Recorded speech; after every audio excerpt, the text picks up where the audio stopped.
Alors, vous avez vu que nous avons un grand défi, chers panélistes. 40 minutes pour arriver à illustrer un sujet aussi vaste et important que celui du rôle de l'État, de celui des agences et de la société civile dans le développement de l'attractivité des pays. Attendez. Voilà.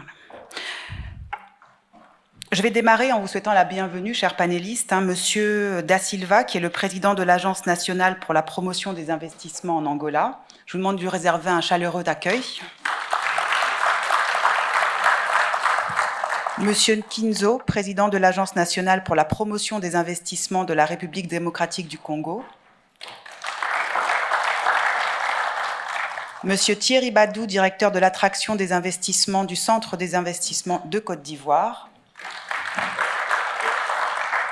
Peut-être un petit peu plus d'énergie parce qu'on sent le plaisir de les accueillir, mesdames et messieurs. Et monsieur Pascal Pérou, secrétaire général du groupe Initiative Afrique. Alors, comme nous l'avons eu dans les propos introductifs, lorsqu'on parle de stratégie d'attractivité, on fait référence à l'ensemble des actions qui visent à promouvoir les divers atouts d'un pays dans le but de développer des activités économiques.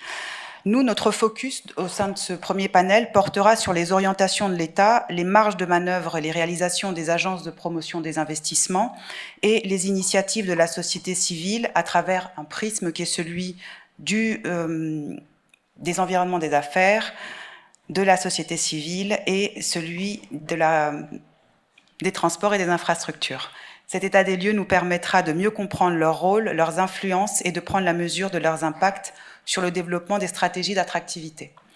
Donc pour démarrer, on va se concentrer sur le rôle de l'État, qui est en principe le premier allié et le facilitateur des agences d'investissement. Et je vais vous poser cette première question, qui est de savoir quelles sont les particularités de cette collaboration et vos constats dans vos pays respectifs. Je vais démarrer avec Monsieur Da Silva. Merci. Avant tout, j'ai un très grand défi parce que je suis un lusophone, c'est-à-dire qu'en Angola, on parle portugais, mais la représentation de langue ici est faite en français et uniquement en anglais. C'est-à-dire que si la question va être très difficile, je veux me brancher sur une ou l'autre langue, et peut-être en portugais aussi.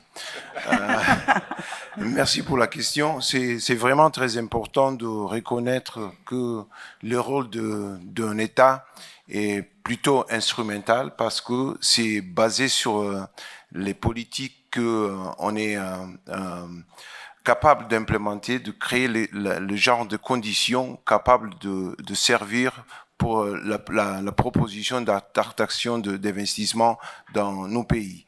Dans un premier pas. Mais dans l'autre, il est aussi important que la création d'une base assez solide du côté de la société civile, aussi du secteur privé, comme un élément complémentaire dans cet effort qui est toujours basé sur le besoin d'un pays, sur les réponses qu'on doit trouver pour les populations et surtout basé sur un plan stratégique qui puisse établir certains objectifs à long terme, moyen terme, mais aussi au présent parce que nos besoins sont vraiment actuels et il faut trouver les solutions qui répondent à ces-mêmes. Je ne veux pas capitaliser la parole, je vais laisser aussi à mes collègues à s'exprimer sur ce sujet. Merci. Absolument.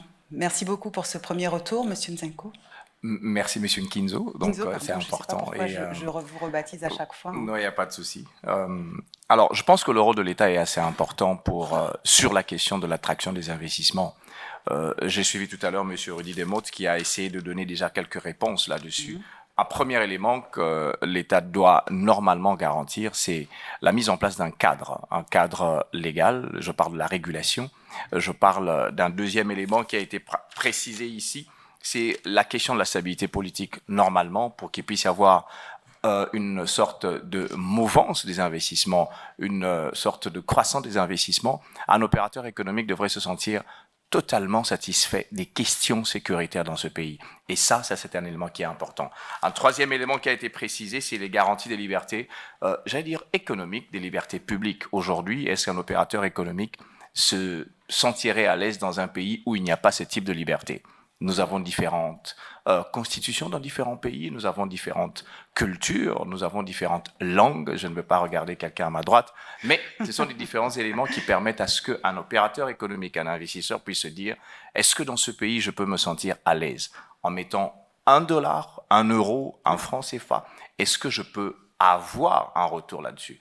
Bien sûr, on parle de l'environnement des affaires, bien sûr, on parle de la facilitation de liberté de mouvement des personnes et des biens. Et donc, c'est un rôle de la mise en place d'un cadre qui permet une croissance et un flux d'investissement. Voilà ce que je peux dire en entrée à cette question. Merci beaucoup. Je vais laisser Monsieur Badou, lui, venir compléter avec son expertise, son regard. Oui, merci beaucoup. Je pense qu'à la suite de ce qui a été dit, il n'y aurait peut-être pas grand-chose à rajouter. Je dirais simplement que le rôle de l'État, c'est vraiment d'être ce chef d'orchestre-là, celui qui mettra en musique, on va dire, tous les acteurs qui devraient aboutir donc à ce développement-là de nos différentes économies. Et à titre d'illustration, si vous regardez un peu les critères que valorisent les investisseurs pour s'implanter dans un pays ou dans un autre, les principaux critères qui arrivent avant les facteurs, on va dire, financiers, que sont les incitations fiscales que la plupart des pays ont l'habitude d'utiliser, ce sont des aspects qui sont liés à la gouvernance et à l'environnement des affaires. Et là, c'est vraiment le domaine dans lequel l'État, c'est le playground de l'État, pour ainsi dire. Et donc, ça illustre tout de suite, on va dire, sa responsabilité dans la mise en place de ces écosystèmes-là et aujourd'hui dans la promotion de l'attractivité de nos différents pays. Merci. Merci beaucoup, Monsieur Pérou. Avec votre regard, votre expertise, est-ce que vous avez des éléments de complétude à ajouter sur ce qui nous a été présenté, ce rôle de chef d'orchestre, cette capacité à avoir un cadre qui est posé, et aussi la nécessité d'avoir un plan stratégique concret, lisible? Merci. Effectivement, l'appréciation que personnellement j'ai sur ces aspects vient aussi de... Enfin, je m'inscris non pas sur un plan purement personnel, mais sur un peu les études de notre groupe, donc, que je représente ici comme secrétaire général, qui est le groupe Initiative Afrique, qui s'inscrit tout à fait dans ce qu'a dit Monsieur le ministre juste précédemment, la proximité, la disponibilité et même l'amitié. C'est une très longue histoire, mais on en parlera, ce n'est pas le sujet, je le définirai peut-être plus tard. Donc en fait, je dirais, l'appréciation, elle se fait par rapport à la boussole que nous sommes déterminés dans les différentes conférences internationales que nous avons eues et qui, en fait, définissent vraiment les priorités. Et je dirais, et c'est à partir de cette boussole, si je puis dire, qu'on apprécie la viabilité de la stratégie. Et pour nous, ces priorités, elles sont très claires. Le problème essentiel aujourd'hui, c'est le développement économique. Et c'est le passage, effectivement, avec une transition de l'économie de rente à l'économie de production et d'investissement.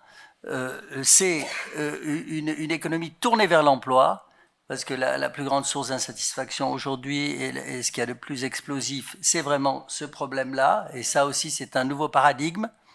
Il y a d'où l'importance de l'éclosion maximale du secteur privé économique, qui est quand même le pourvoyeur d'emploi aujourd'hui. On a vu les limites de l'État dans ce domaine, et le passage absolument impératif par l'intégration régionale. Et donc, c'est, je dirais, sur le plan stratégique, la mesure dans laquelle toutes ces cases sont cochées qui déterminent.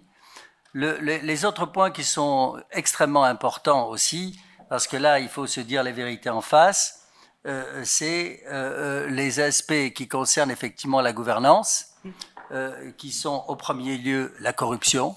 Je crois que la corruption mérite quelques développements. Elle est extrêmement grave, pas simplement sur le plan moral, mais je dirais sur le plan de l'impossibilité justement d'attirer les gens et de la partie anti-économique et la justice. Là aussi, je crois que c'est l'État, je dirais, qui est souvent un peu le goulet d'étranglement dans ce domaine. Donc voilà, je pense que on peut pas faire. Alors il y a quelques solutions, on les évoquera peut-être. On l'évoquera dans un second temps. Je crois que ce sont deux points absolument cruciaux. Merci beaucoup, Monsieur Pérou. Les agences nationales de la promotion des investissements ont un rôle fondamental. Alors chacune d'entre elles interagit avec la gouvernance qui est la sienne. On l'a vu avec les cadres qui sont posés. Je vais revenir vers vous, Monsieur Nkinzo. Puisque vous êtes depuis le mois de juin 2022 à la tête de la RIAFPI, est-ce que vous pourriez nous dire quelle est la vocation justement de ce réseau international des agences de la promotion des investissements et en quoi les actions qu'elle porte vont pouvoir fédérer l'ensemble des acteurs sur les différents pays? Merci beaucoup. En fait, le RIAFPI, c'est le réseau international des agences francophones de promotion des investissements.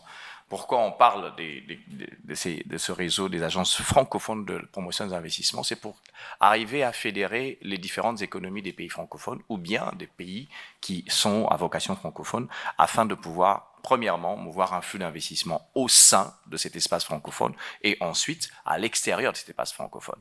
Ça, c'est un élément qui est assez important. Deuxième élément, c'est de pouvoir manifester finalement cette identité francophone, mais beaucoup plus une identité francophone économique, de développement. Il est important de sortir. Je ne suis pas contre la culture, j'aime beaucoup la culture, d'évoluer vers une identité francophone économique. Et ça, c'est un élément important. Qu'est-ce que nous sommes en train de rechercher de plus en plus dans cette question de RIAFPI? Premièrement, c'est mettre en place une interconnexion des différents pays francophones en termes des avantages sur les questions du code des investissements, sur les questions de promotion des investissements. Ce que nous sommes en train de rechercher avec le RIAFPI en termes de vision aussi, c'est de mettre en place des écoles d'excellence. Quand on parle d'une école d'excellence, c'est de pouvoir permettre à ce que les différentes agences de promotion d'investissement soient un creuset de l'excellence, une élite qui va permettre à ce que ça soit finalement un vivier, une référence, non seulement pour l'espace francophone, mais aussi pour les autres espaces. Ensuite, nous avons quand même la vocation d'avoir un fonds de garantie. Le fonds de garantie permet à ce que les agents de promotion d'investissement aient une source de revenus, mais aussi les petites et moyennes entreprises, parce que la question entrepreneuriale est au centre des questions de promotion d'investissement. Un quatrième élément, c'est d'arriver à trouver en intelligence quand même avec le gouvernement des différents pays, de positionner les agents de promotion d'investissement. La question de la tutelle, elle est posée, la question de l'ancrage institutionnel est posée, mais c'est de montrer quelle est la place qu'elle occupe sur une dynamique d'attrait de flux d'investissement. Et un dernier point sur la question du RIAFPI, c'est de nous permettre de positionner quand même ce qu'on appelle le rôle de l'entrepreneur, parce que ça, c'est un élément important. Est-ce que la question entrepreneuriale a véritablement un rôle précis aujourd'hui dans l'espace francophone? Je parle de changer de paradigme. J'apprécie beaucoup la culture anglo-saxonne. Lorsque nous comparons la culture anglo-saxonne avec la culture francophone, la culture francophone, c'est parler. La culture francophone, c'est discours. La culture anglo-saxonne, c'est agir. Et nous voulons changer de paradigme pour faire en sorte que dans cet espace francophone, qu'il y ait beaucoup plus d'action. Et j'ai suivi M. André Flao ici qui dit qu'en 2023, au-delà du discours, il va y avoir un déplacement pour qu'il y ait des vrais projets. Et c'est ça, en fait, la vision que nous avons avec le RIAFPI. Voilà un tout petit peu ce que nous voulons faire avec le RIAFPI. Merci beaucoup pour cet exercice de synthèse pour l'ensemble des actions qui sont menées par le RIAFPI. Vous avez parlé d'action, vous avez mis l'entrepreneuriat au centre. On va aussi, j'allais dire, intégrer aussi une autre donnée qui est celle des investissements directs. Monsieur Ta nous a donné un chiffre important, 113% en termes d'évolution. La question de fond, c'est quand même de savoir quelles sont les mesures qui sont envisagées aujourd'hui pour promouvoir les investissements intra-africains. Je vais peut-être laisser Monsieur Badou démarrer.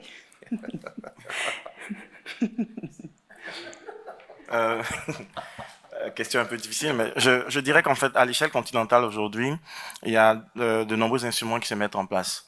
Au niveau de l'Afrique de l'Ouest, au niveau de l'UEMOA par exemple, nous avons une commission qui existe donc qui est donc en charge donc de réfléchir à la mise en place donc d'instruments communs de promotion d'investissement, dont des codes d'investissement, des codes de promotion des investissements. Donc, ce sont des outils qui existent, qui sont en train d'être, on va dire, d'être élaborés par les différents pays, par les différentes instances, justement, pour aboutir à la mise en commun, on va dire, des priorités des différents États et donc au développement d'instruments qui pourraient permettre d'attirer les investissements dans les secteurs qui nous intéressent le plus. Et c'est un exemple que j'ai donné au niveau de l'UEMOA, mais on peut aussi étendre la réflexion au niveau donc au continental, dans le cadre donc de la ZLECAF, où il y a une commission donc qui met en place, qui travaille aussi, je parle sous le contrôle de madame, des représentants de la ZLECAF, mais il y a aussi un travail qui est fait à ce niveau-là, sur une commission qui penche sur les questions des investissements.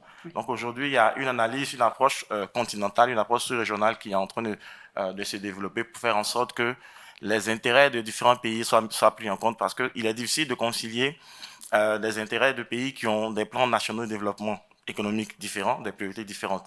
Donc, il faut pouvoir créer ce cadre-là où tout le monde s'assoit, tout le monde réfléchit, et essaie donc on va dire, de plancher sur ces prérogatives-là, sur ces questions qui sont, de notre point de vue, essentielles. Après, il y a des vecteurs. Donc, par exemple, dans certains secteurs stratégiques où aujourd'hui on réfléchit à la mise en place de chaînes de valeur au niveau continental, je pense à l'automobile qui se met en place sous l'égide de certaines institutions, l'industrie textile aussi, et même dans les infrastructures. Aujourd'hui, vous avez des projets d'autoroutes qui partent depuis le Sénégal jusqu'au Nigeria. Donc, c'est autant d'approches qui aujourd'hui devraient permettre, in fine, de faire en sorte que tous les pays africains puissent travailler ensemble et attirer des investissements.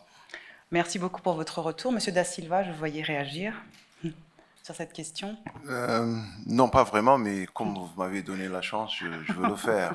C'est-à-dire que, en continuation de ce que mes collègues ont dit, c'est important surtout de donner des résultats. Et pour que ceci arrive, il faut établir certaines prédispositions, surtout dans des domaines comme, on a déjà mentionné la stabilité politique, aussi le cadre juridique, la volonté politique, elle est très importante. Et dans le cas de l'Angola, pour les derniers 5 ans, on a vu des résultats objectifs dans la lutte contre la corruption et aussi des programmes économiques qui peuvent relancer nos économies, mais aussi créer le genre de collaboration régionale qui est possible de s'obtenir. Et dans ce cadre-là, il faut mentionner que certains pays ont plus d'avantages que les autres. C'est-à-dire si on a des pays qui sont enclavés, la plupart des cas, comme le cas de mon voisin à droite, de la RDC ou de la Zambie, alors il faut trouver des moyens d'établir certaines structures d'infrastructurelles qui ont la prédisposition d'être créées dans un pays comme l'Angola pour soutenir la croissance de notre pays, mais aussi pour donner le soutien nécessaire aux pays voisins.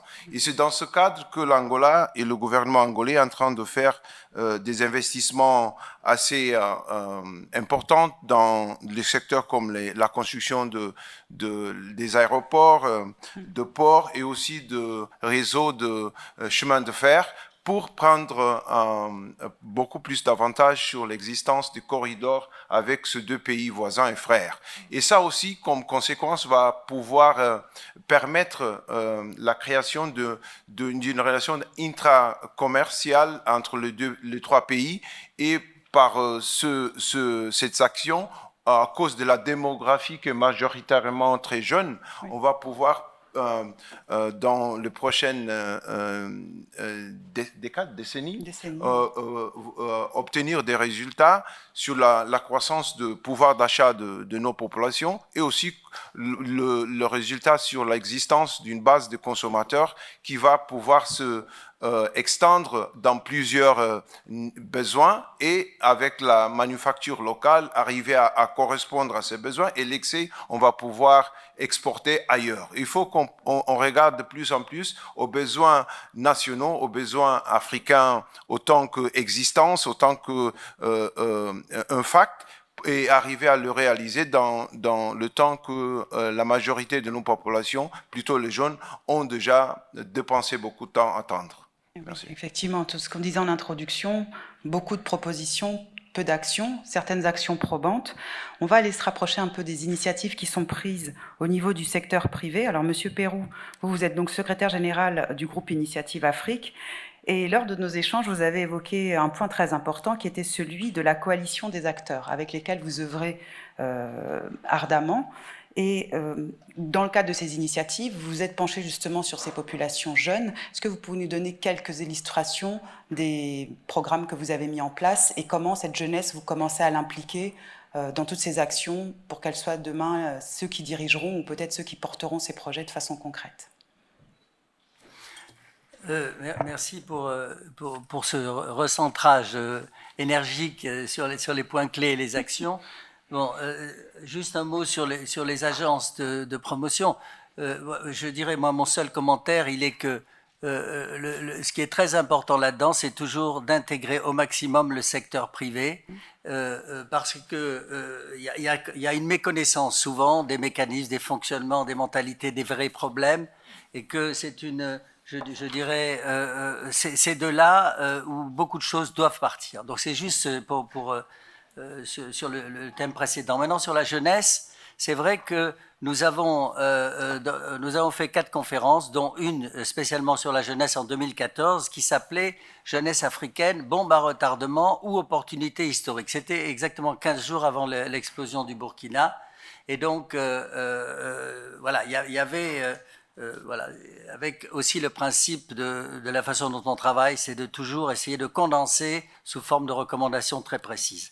Alors maintenant, sur la jeunesse, je dirais, de façon très schématique, il y a 4 points qui me paraissent importants. Premièrement, aujourd'hui, il faut bien voir que numériquement, elle est majoritaire, arithmétiquement, et de plus en plus. Donc, elle a un véritable pouvoir, même en dehors des réseaux sociaux, et mobilisable.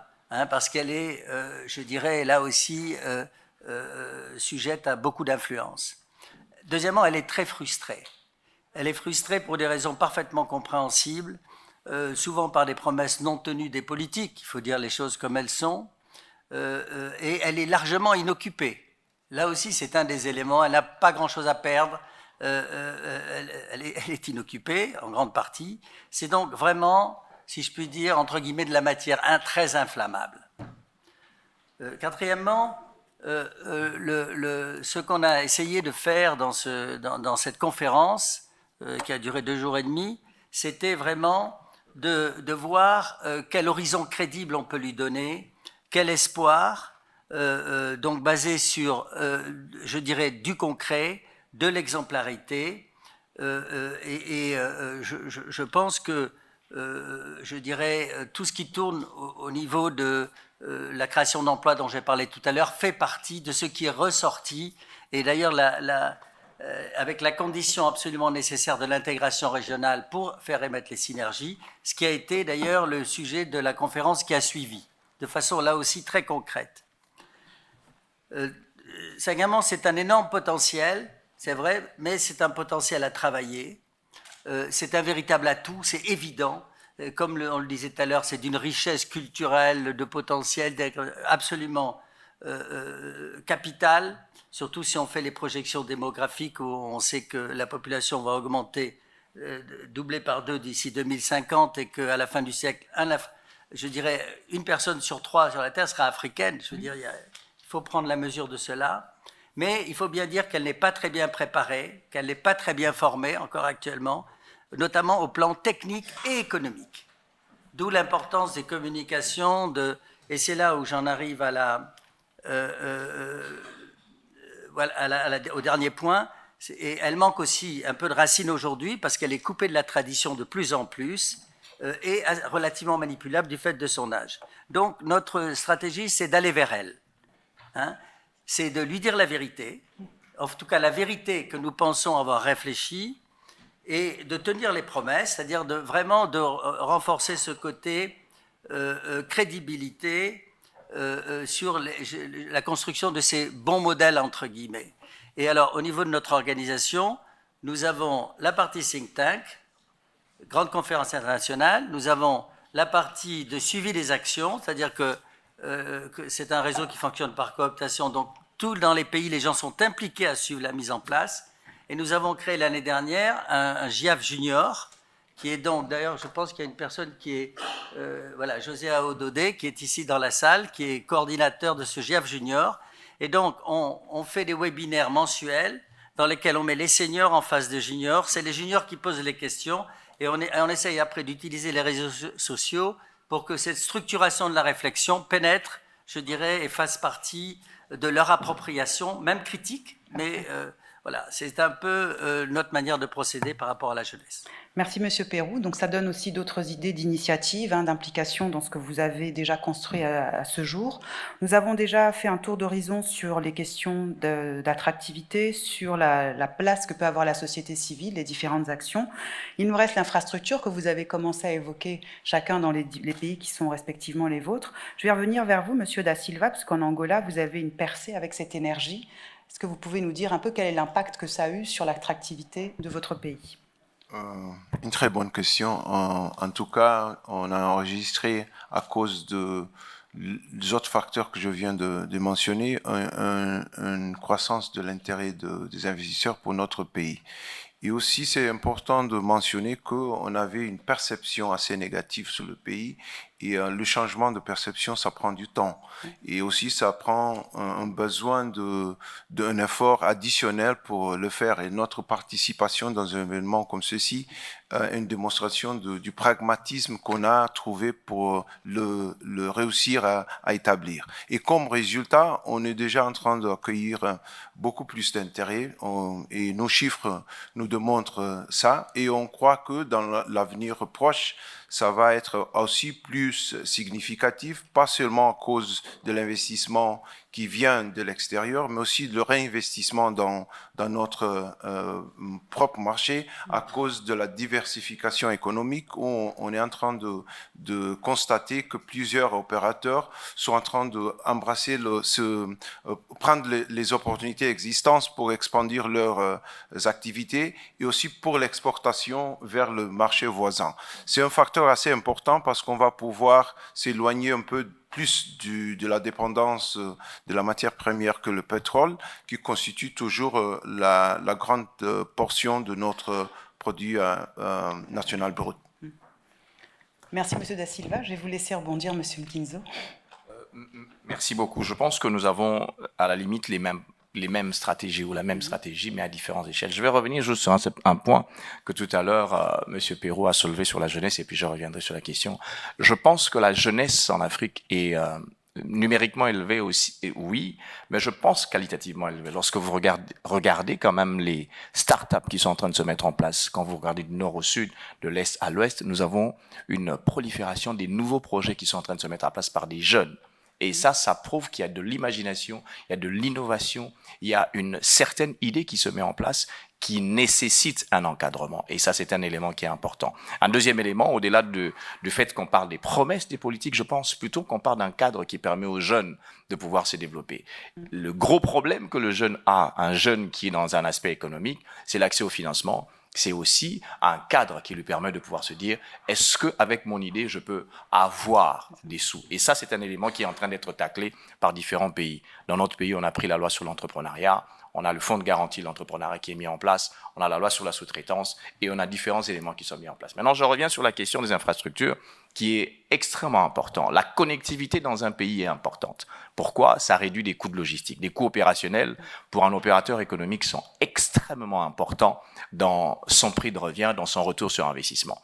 Dans un pays, quand il y a un manque de connectivité, les coûts opérationnels sont extrêmement élevés. Lorsque je reçois des opérateurs économiques qui viennent dans mon pays, qui veulent discuter avec moi sur des projets d'investissement, on peut avoir un projet, je parle d'un pays qui est 2 345 410 km², c'est 100 millions d'habitants. Quand vous devez quitter Kinshasa pour aller à Goma, par exemple, il n'y a pas une route. Et là, on est en train de mettre en place une route. On est en train de mettre en place des routes pour connecter. C'est là, je suis sûr que son Excellence, Monsieur le Ministre de l'Industrie, parlera du projet de 145 territoires, du projet d'industrialisation.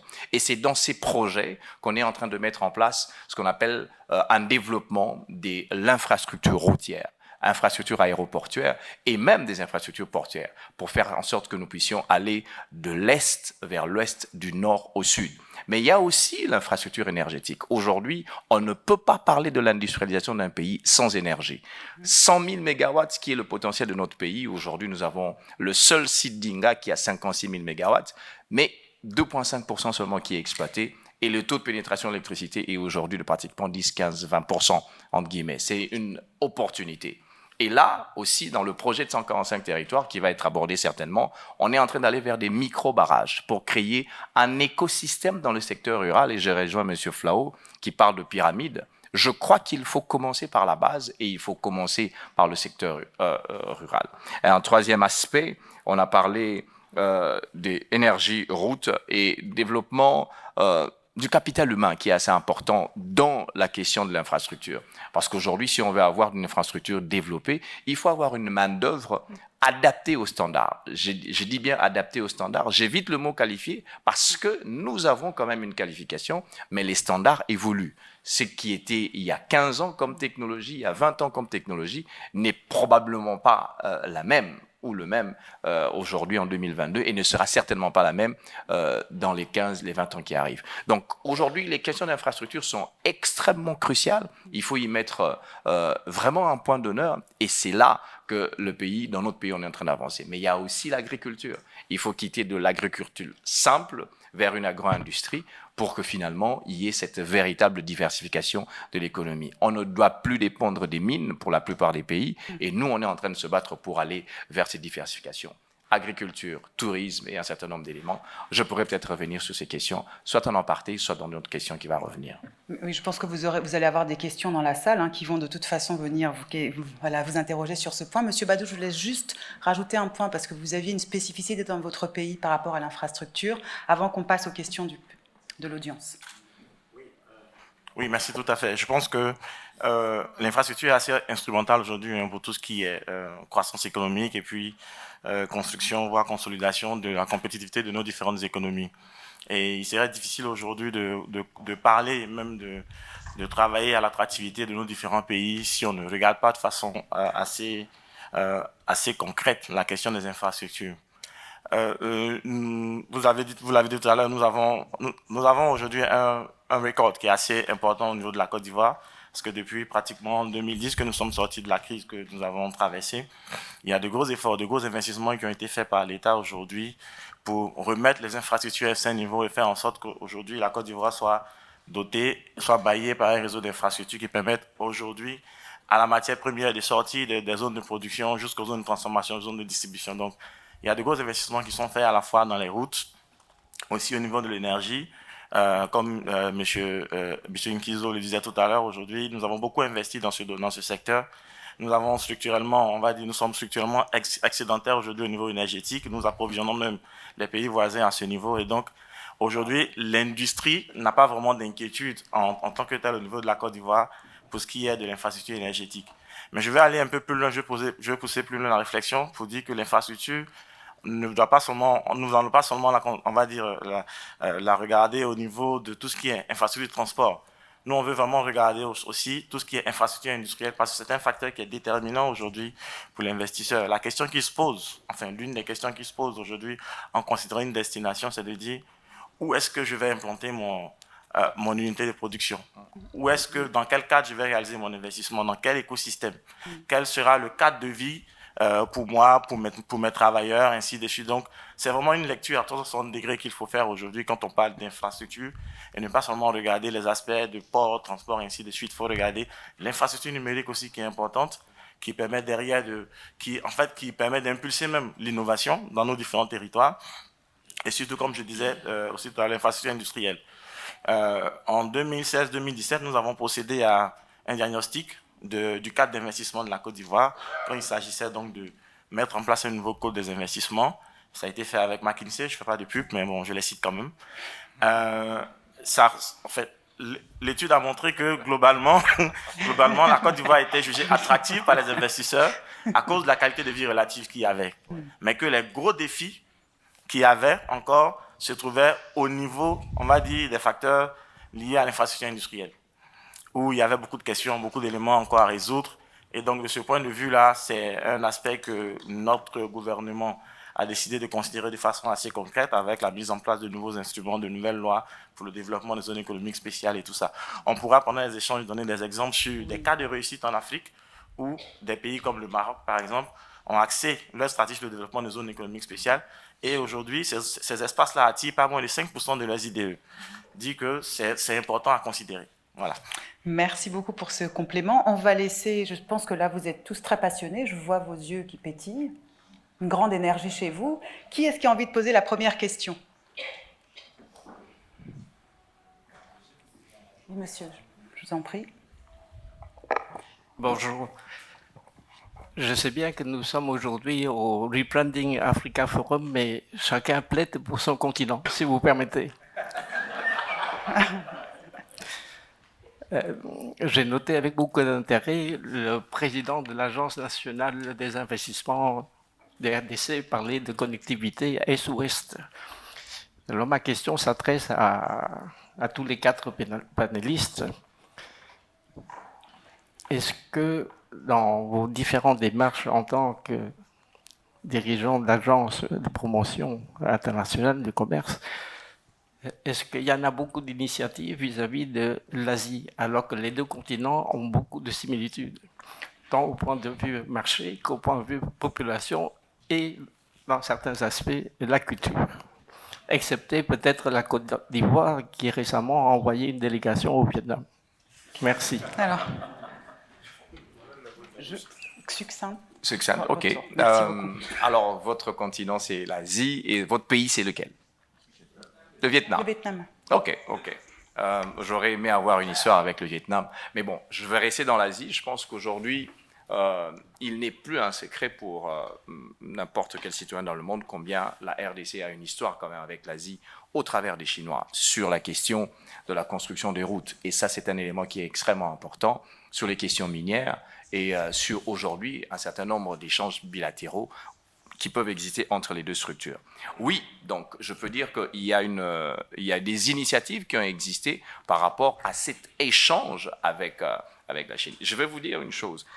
Lorsque des échanges commerciaux ont commencé il y a quelques années dans notre pays, le mouvement qui se faisait de Kinshasa vers la Chine, c'était sur les textiles. C'était sur des biens de véhicules. Et après, on a commencé à entrer sur les questions routières. Donc, c'est pour vous dire, oui, on est en train de travailler sur cette connectivité. On y travaille, on y est. Et je ne suis pas sûr qu'on va terminer parce que les conditions des relations entre les pays de la RDC et de l'Asie, et principalement de la Chine, le Japon est en train d'entrer en danse. Je parle sous le respect du ministre de l'Industrie. Je ne veux pas commettre une erreur politique. Mais on a quand même ces relations fortes qui existent entre la RDC et les pays asiatiques.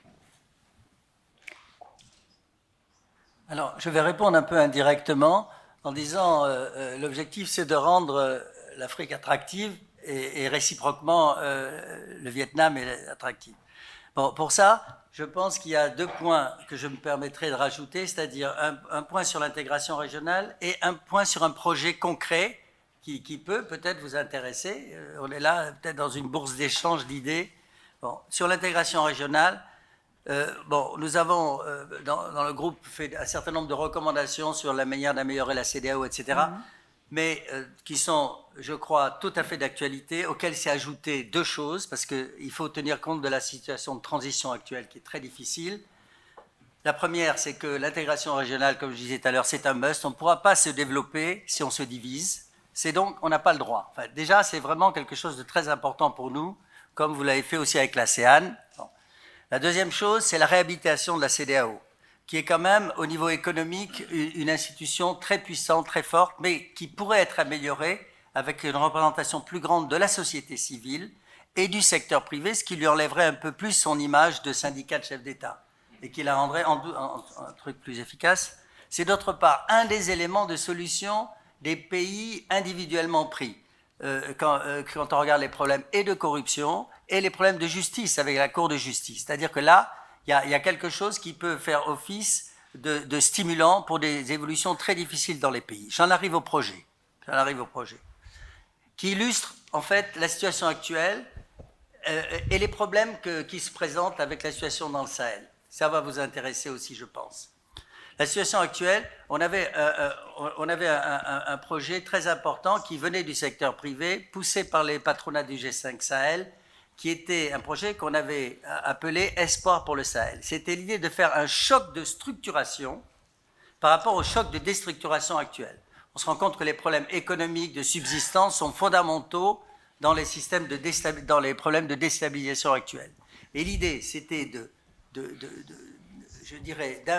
mettre dans le corridor entre Nouakchott jusqu'à N'Djamena, de créer un corridor de développement qui combine les investissements structurants d'aménagement de la route, peut-être à terme d'ailleurs le rail, mais en tout cas la route qui existe, avec 3 éléments complémentaires. Toute une approche petit métier pour multiplier l'ensemble des petits métiers peut-être de faire une coordination avec la barrière verte.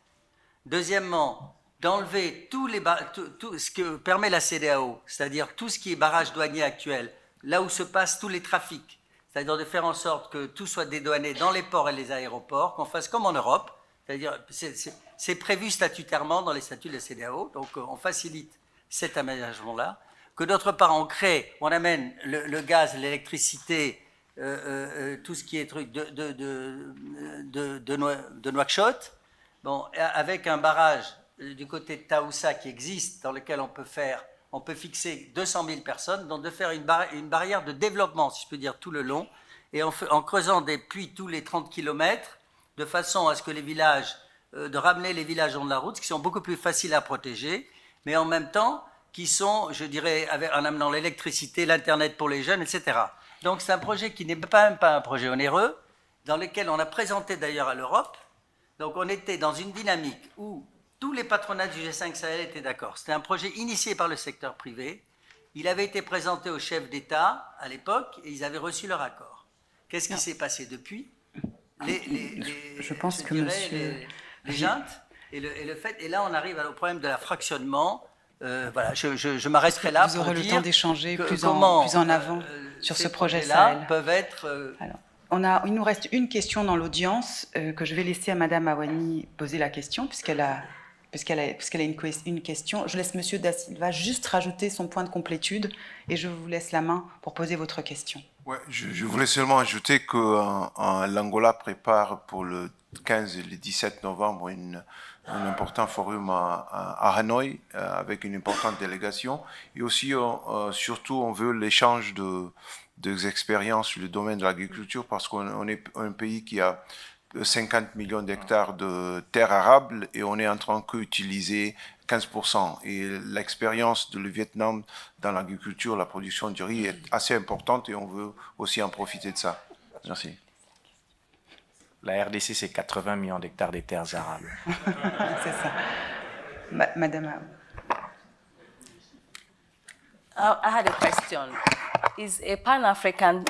Okay, the Afrexim Bank is promoting a Pan-African Trade and Investment Promotion Agency. We call it PATIPA, a continental IPA, so to speak, that will help give a voice to even the negotiations that the AFCFTA is handling.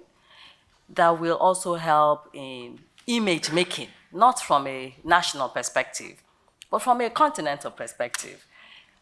Is it something that you think would be useful, especially as I hear your conversations around trade corridors that link countries, especially in the context of African direct investments between from one African country and another? I don't know who can take that question. I'll candidate myself to take the question. Actually, it's not only important to get an answer to that issue because we share common goals and we share common challenges. And of course, if we are going to make it through a single voice, through a body that takes care of all those dispersed voices, we will be able to respond in a more efficiently manner and to cover the main strategic and priorities. And I guess that it's an important step. And hopefully, we have been, myself and my colleague last year, 2 years ago in Cairo, and the discussions were already around the importance of such an institution. Thank you. Alors, encore une fois, je vais éviter de faire une erreur politique sur cette question-là. Ça, c'est un élément important. Je me permets de répondre sur cette question en français parce qu'il faut que je pose les mots utiles. Oui, nous avons adhéré à la zone de libre-échange continentale africaine. Donc, ça veut dire que ce qui fait qu'on découle vers ce qu'on appelle une agence de promotion panafricaine sur les questions d'investissement. Donc, je ne vais pas remettre ici une décision qui a été prise au niveau national, au niveau du pays sur la question. Cependant, il est important, et ça c'est un avis d'expert que je partage et que j'ai même disséminé dans notre pays, il faut tenir compte des susceptibilités des différents pays, du fait que les pays sont dans une lutte permanente sur la question d'attraction des investissements. Quelle est aujourd'hui la dimension, sociologique qu'on donnerait à cette agence continentale des investissements? Quelle est aujourd'hui la notion de cette compétition finalement qui va exister entre les différents pays. Quel est aujourd'hui le rôle de la fiscalité qui va exister dans différents pays? Aujourd'hui, lorsque je regarde une expérience comme l'OHADA, où on a harmonisé le droit des affaires, mais la fiscalité est restée une question de souveraineté. Or, lorsqu'on parle d'une agence continentale africaine des questions d'investissement ou de promotion d'investissement, la question de la fiscalité revient. Qu'est-ce qu'elle va devenir finalement? Ensuite, quel est le sort de l'appartenance des différents pays dans des organisations sous-régionales dans lesquelles il y a aussi des questions de promotion d'investissement? Je parle de East African Community, pour notre cas, je parle de l'UEMOA, je parle de CEDEAO, je parle d'un certain nombre des autres organisations sous-régionales. Que va devenir le sort de l'appartenance de ces pays dans des organisations sous-régionales? Je pose ces questions en opposition à cette suggestion qui a été faite, mais je peux vous assurer que nous sommes en train d'aller vers cette question de la zone de libre-échange continentale, et elle va aller d'une manière progressive, et nous sommes en train aussi de pouvoir ajuster, et on devrait ajuster en respect des différentes règles. Voilà ce que je pouvais dire à cette question-là. Alors, je sais vous avez des vives réactions. Ce que je vais vous encourager à faire, c'est vous rapprocher des panélistes pour continuer à développer ces sujets. On est les premiers et on a plein d'autres interventions derrière.